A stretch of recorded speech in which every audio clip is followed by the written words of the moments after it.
إبراهيم عن علقمة بن وقاص عن عمر رضی اللہ عنہ. سیدنا عمر بن خطاب رضی اللہ عنہ سے روایت ہے ان رسول اللہ صلی اللہ علیہ وسلم قال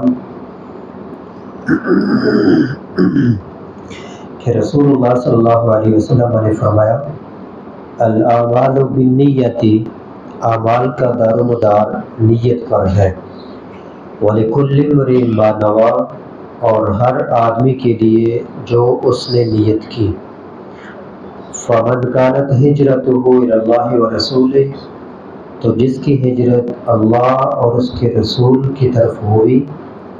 فَهِجْرَتُهُ إِلَى اللَّهِ وَرَسُولِهِ، تو اس کی ہجرت اللہ اور اس کے رسول کی طرف، یعنی اللہ ان کو اجر دے گا.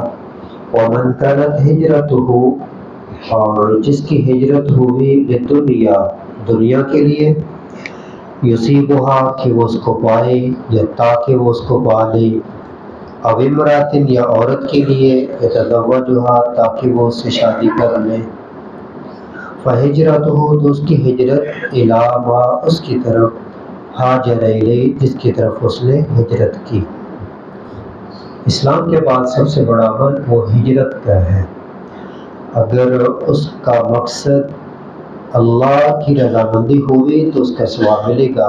اگر اس کا مقصد دنیا کا حصول، چھوٹا یا بڑا کوئی بھی ہو، تو پھر وہ ملے یا نہ ملے، آخرت میں تو کچھ نہیں ملنا، اللہ کے ہاں کچھ نہیں ملے گا.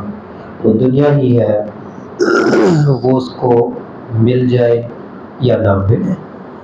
تو جب سب سے بڑا جو عمل ہے اسلام کے بعد ہجرت، اس کا دار و مدار نیت پر ہے، تو جو چھوٹے سے چھوٹا عمل ہے تو اس کا انحصار بھی اسی پر ہوگا.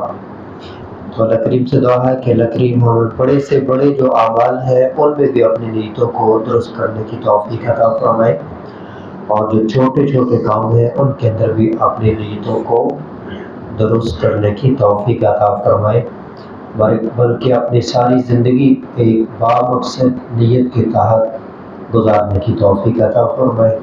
وما لی الا البلاغ.